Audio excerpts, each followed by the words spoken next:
white, rainbow. Want to know my dress code? I wear what I want. Wild is my favorite color. In a world full of trends, I am a classic. This is the Boondocks. Check, mic check. If you haven't heard, I like my paychecks fair and square. So why should it matter if it's his or hers? Before you mansplain the gap in pay, let me just say, you'd rather spoil me with loyalty. I can finance myself anyway.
Ladies and gentlemen, welcome to the launch party and press conference of our collaboration with Sunny Leone. Hi, my name is Chandni Sethia and I'm going to be your hostess today.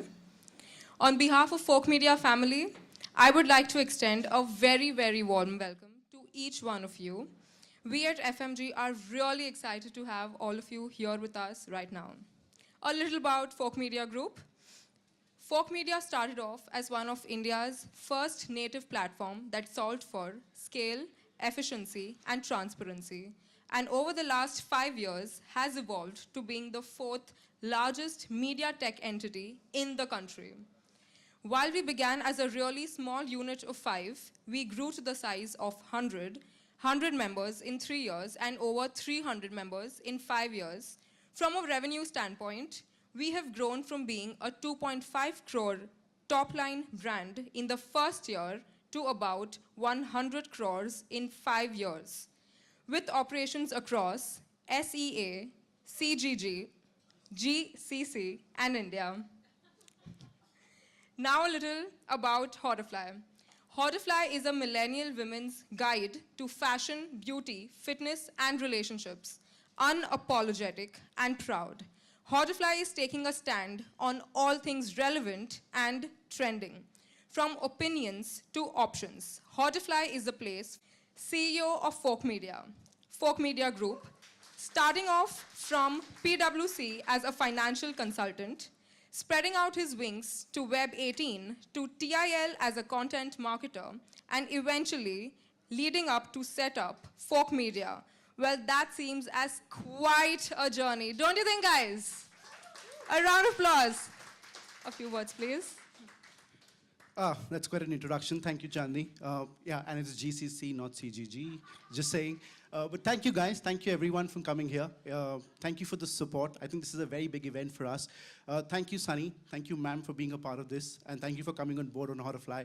It's a very significant day for us. It's a very significant move for us. We do hope to kind of go strength to strength from here. The next 3 or 5 years, we are looking at kind of taking leadership position in the space that we're in, which is media tech. And that is the ambition for us. We would start by kind of revealing our first collaboration with Sunny, which is the video that we did. We were all on tenterhooks because we wanted to make sure that we were kind of matching up to every bit that Sunny expected from us, and I hope we've done that.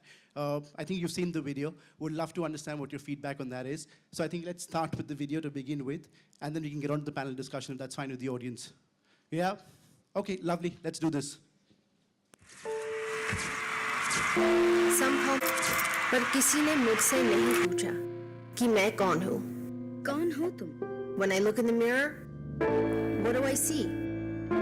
I see good days, bad hair days, messy buns, and getting stuff done. As I shake it free, this is my crown and I wear it as I want.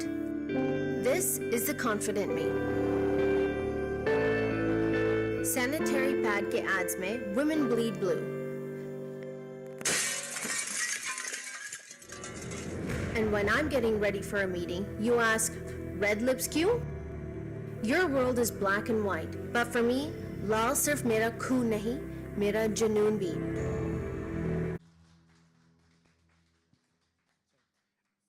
Guys, can you have a big round of applause for this one? I think it's a fabulous effort on Sunny's part. Thank you. Yeah. Sorry, I'm going to be referring to my notes. Don't go by that prolific introduction that she did. I'm a bit slow on this one. So I'm going to start by kind of just calling the panel on stage. I'll start with the star, of course.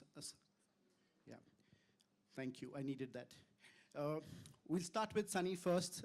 Actress, superstar in every right, philanthropist, and more importantly, inspiration to millions of women who look up to you for having led your life with utmost dignity and respect, ma'am.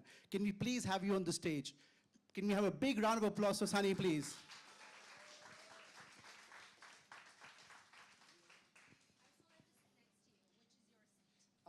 Where am I supposed to sit? I've been told I have to look in the camera there, so I think I'm sitting. Second from the left, which is my left? Oh shit! Oh, this one. Yeah, I'm sitting here. Yeah. Okay. Lovely. The next guest is a prolific marketeer, ex-marketing director, Pepsi, Vani Gupta. Vani has had a long, rewarding career of over 20 years, starting with advertising across a bunch of MNCs like PepsiCo, Unilever, and Reckitt Benckiser. Vani Gupta, can we please have you on the stage, ma'am?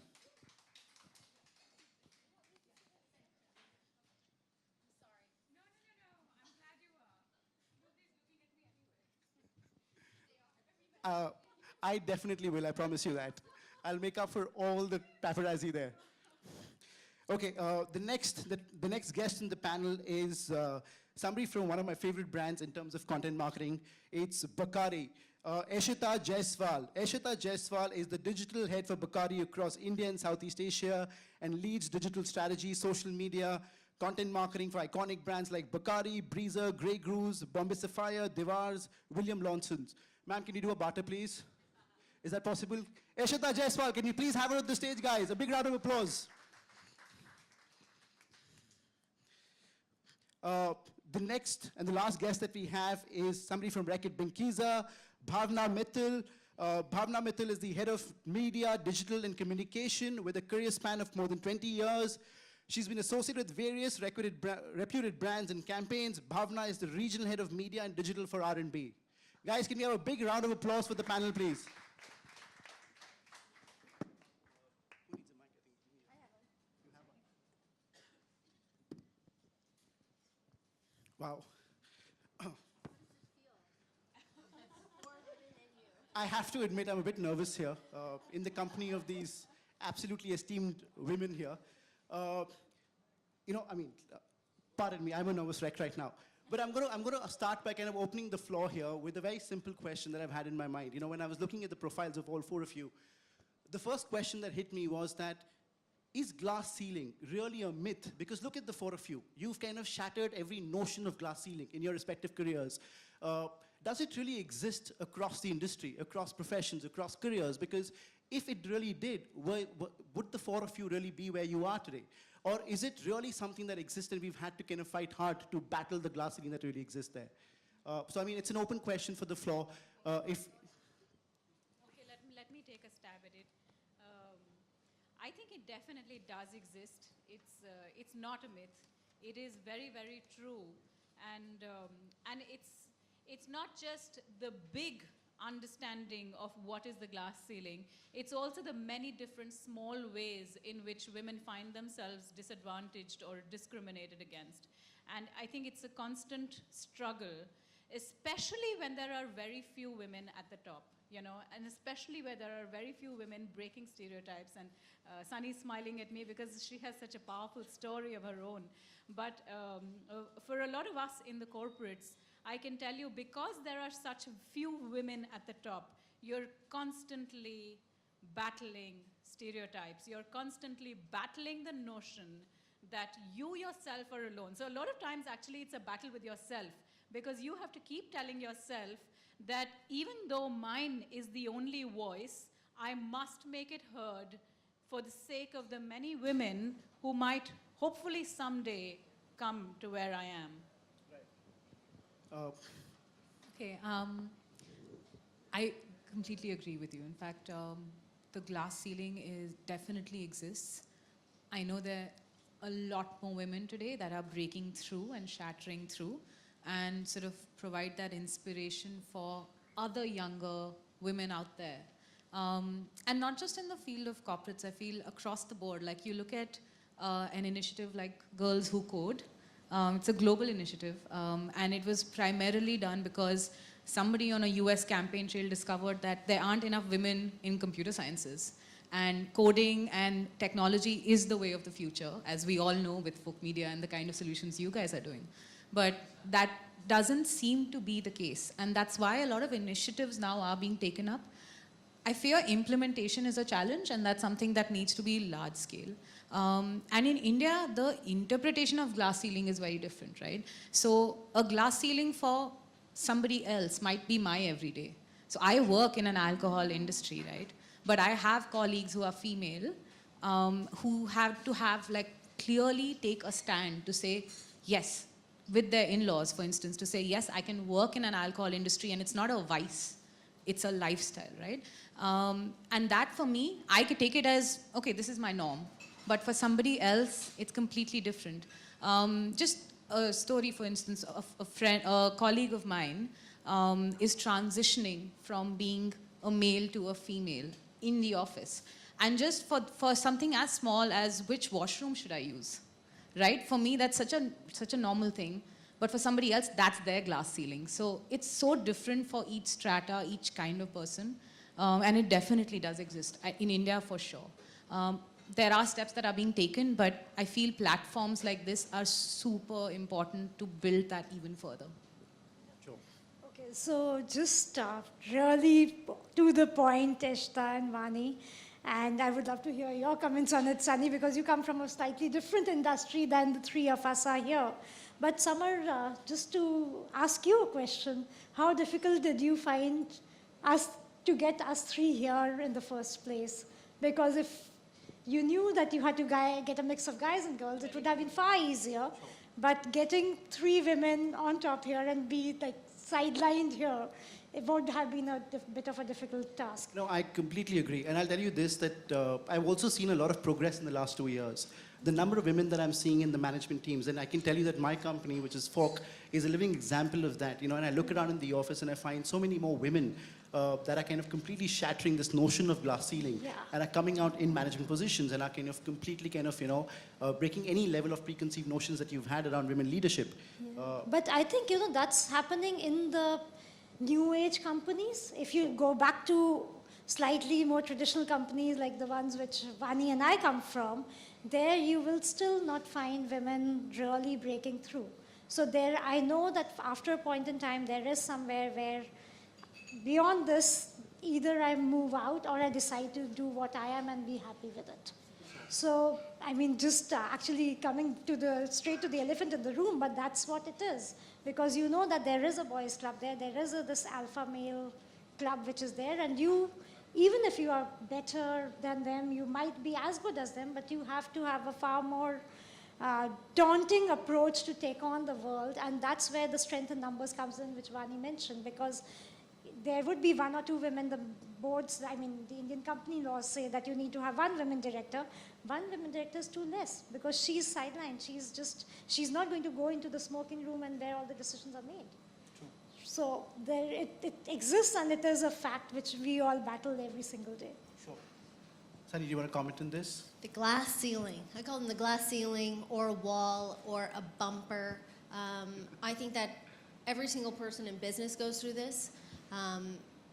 In my experience, I've hit a lot of those walls, a lot of those bumps, a lot of those ceilings. But I do have an amazing team around me, which I give credit to. But I also think that those glass ceilings and those barriers and those barricades and bumpers are actually a tool to learn something. I am not in the corporate world, so I don't know what that feels like. But I do run my own world, and I do know the difficulties that I face, that my team faces, that we face on a daily, or that we face on, you know, maybe it's every 6 months. Something insane comes our way, and it's horrible. The amount of press that that subject gets, or things that happen. And all I have to say is that I've grown from those. And there's no one that can stop me. There's no one that can completely barricade me and put me in a cage and tell me no. That's how I see it. And the more someone tells me no, the more someone puts up those barricades, the more I fight. But that's my personality, and I know that there's a lot of women out there that feel like maybe they're alone, or maybe that they can't do it. And something that I learned a really long time ago was, if you're not gonna ask, then you're not gonna get it. If you're not gonna say, I want this, then it's never gonna come to you. If you don't voice what you want, then you're never gonna get there. Maybe it's more difficult, you know, trying to get into that room where decisions are made, but, you know, until you start saying it over and over again, maybe not your situation, but maybe somebody else's, that as a woman, you have to voice what you want. And then you say, I want this, how am I gonna get there? And if you're gonna put a barrier up, how do I get around that barrier? Because I know I'm better than you. I know I work harder than you, and I know my trade or craft, anything better than you do, whether you're a male or a female. So it's also, I think, a personal journey, like you had mentioned. Yeah, I think that's beautifully said, really, Sunny, that's really beautifully said. It speaks a lot of the kind of power and resilience that you have inside of you. But, you know, I think the point one was trying to make was the fact that one should have to do this. One should have to prove to oneself and to others that I am better than you. I know I'm better than you. I know I worked hard and I can deliver more than you.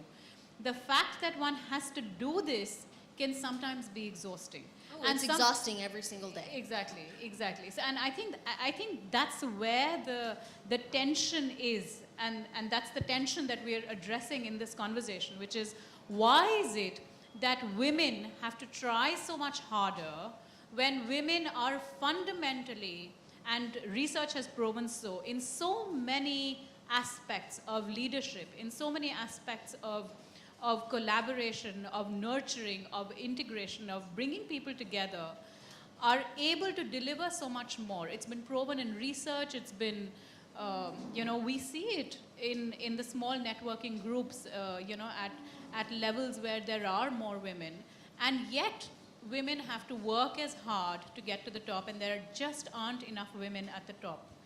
Yeah, I agree with you. In fact, you completely agree with this, but the kind of funding that women entrepreneurs or entrepreneurs that are led, like entrepreneurships that are led by females, is far lesser than what men get. And it's globally. It's Silicon Valley all the way down to India and the venture funding that happens here. And it's been proven, like you said, that like there was a study that was done which said that women who have more executives and board members, those companies have 74% or something more return on equity. So, I mean, there's data to prove it, but the thinking and the mindset needs to start moving beyond that. And the other thing that starts to happen is then a lot of the women who are, so there, I mean, we're a bunch of outspoken, fearless women out here, but there are a lot of women who sort of then go into their shell. And then you get the imposter complex, you know, where you're like, am I even in the right place? There's a lot of self-doubt, there's a lot of self-esteem challenges where when you're alone in the boardroom or you're alone in a big group full of men, where you really wouldn't necessarily want to speak out, and you just want to sort of settle in and belong rather than make a name or have your point of view out there. But then maybe she's not supposed to be there. I agree with a lot of things that you say, but then I have this feeling that if I feel so insecure and if I feel so in my shell, then maybe I should grow a pair and speak up, because a lot of people don't do that. And I think when you're speaking or anybody here is speaking, it's because we have figured out how to speak out. And You know, that woman that's sitting in that boardroom and going, oh, I'm so scared to speak, or I have this issue, let me tell you, in my household all the time. These women who work around,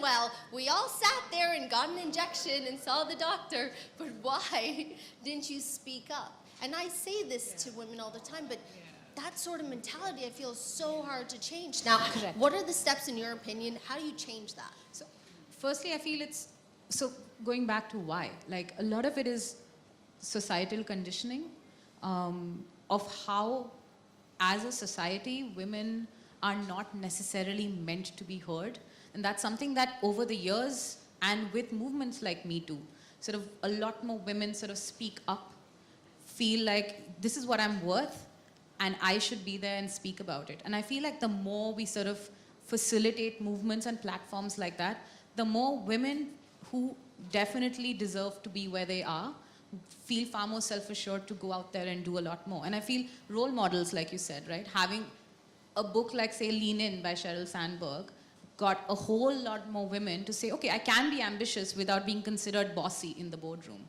And a lot of it is, I feel, very, very strong conditioning. Like, I think we're fortunate to be from families which are fairly liberal about these things.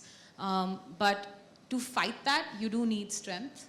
And it either comes from a sisterhood or a team that supports you the whole way through. Sure. So if a sorry. woman, Can so, I just so if add a a woman little- is stuck yes. in a room and it's just her and 5 men, does she not feel that validation of sitting there? Or does she still feel scared? What does she do to grow out of that? You're absolutely right, Sunny. Actually, the thing is, this is not something that plagues women alone. This is actually personality types.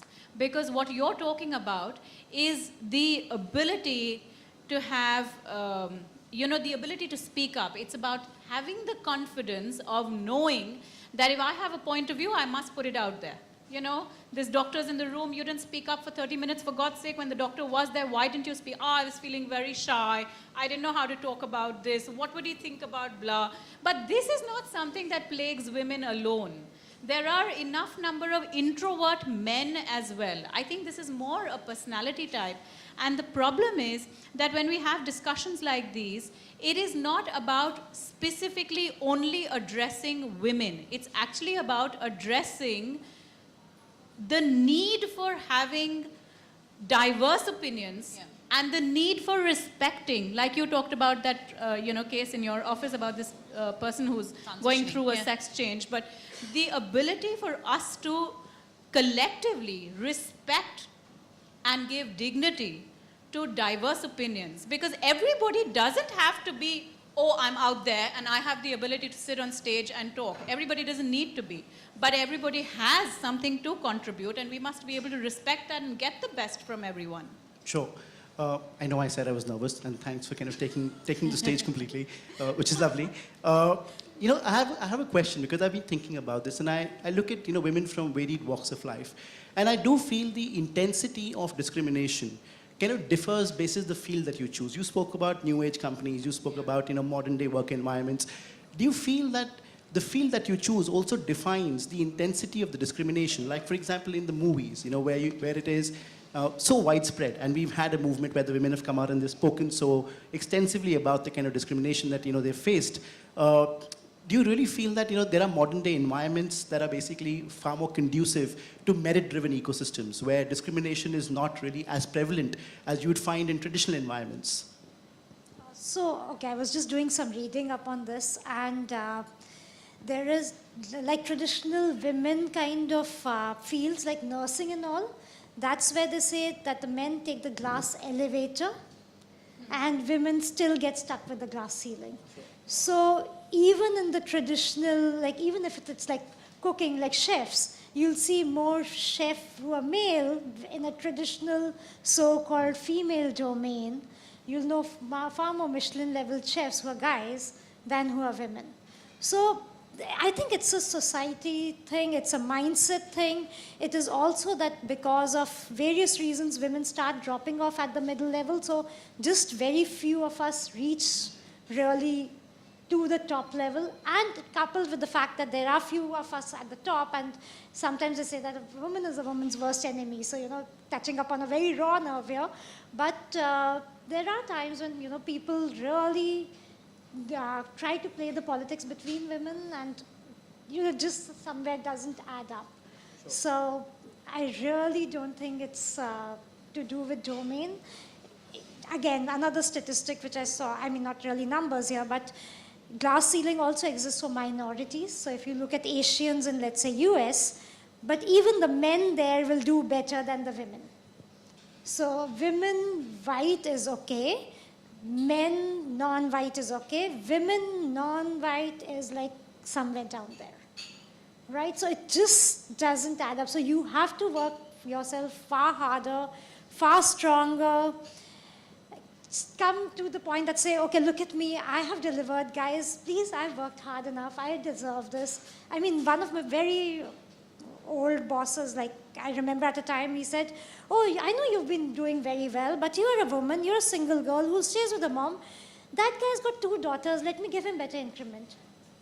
And on my face, and that time, I mean, I'm talking about like about 10, 15 years ago, HR practices were not so developed, you were not so aware. So today's day and age, I would have taken him to task in front of the HR team and said that, what's happening? But at that point in time, you were not aware. You were like, okay, maybe there's, I shouldn't ask for something, So things happen, and it's just conditioning. I think we've just kind of gotten into that. Do you have a perspective in that? I think the narrative's changed a little bit. The conversations that we've driven are far more significant. And then there is a filter down effect that happens, right? So as much as it's a glass ceiling, it's also a class ceiling. Like, it's wordplay, I love it. But that's essentially what it is, right? So when you have, and we were talking about this earlier, on folk media, for instance, you have an equitable split of genders. And possibly different kinds of backgrounds, whether it's education, whether it's different parts of the country. My team in Bacardi, if you look at marketing, 75% women. But the moment you go into sales, and the moment you go into the smaller towns of sales, that thing gets skewed. And one of the things that we can do as a concentrated effort, apart from platforms, initiatives, having conversations like this, is also to make sure that at the very entry level, when we're recruiting, at the very base level for sales, we make sure that that's equitable. Rather than saying, I'm going to have a mandated percentage of women that have to be at the top level, it needs to start from the bottom. And honestly, like you said, it's about not just raising your women to be smarter, more assertive, but to raise your men to be more sensitive, right? To be more empathetic. And that's where I feel like the challenge is not just a female problem. It's a humanity problem. And as long as you agree and you want to be respectful to humans and their points of view, you'll pretty much learn something from it. That's an interesting point you make there about, how to kind of raise our men in the society, because there is a very clear discrimination when you have male ambition versus female ambition. And success clearly does not come without ambition. Now, we've seen that male ambition typically gets celebrated with much fanfare. You're referred to as the alpha male. We were just talking about Yeah, I'm sure. I was actually kind of quietly listening to your conversation there, and I picked it up. Way to go, getting your notes right. No, but generally, I've seen this. I mean, my wife is also a founder of a content startup, and I've seen this where I won't lie that I had a slight issue dealing with it when she began. And I started thinking to myself, saying that, am I being a chauvinist here? Because it's so deeply rooted into our psyche, right? And it's true, and I won't deny it. I have no qualms in denying it, that it's very deeply rooted in the Indian psyche, Indian male psyche, where the man is referred to as the alpha male, right? You're spoken of as the aggressive guy, the smart guy, the hot, sexy guy who's really ambitious. The moment the female ambition is laid out on the table, the prefixes become negative. They're nasty, insulting at some point. So does that deter women from putting out their ambition or laying out the ambition on the table in a very bare fashion, just as a man would do it? Because you may fear being judged for that, judged at home, judged at work, because that is really what kind of happens at our workplaces.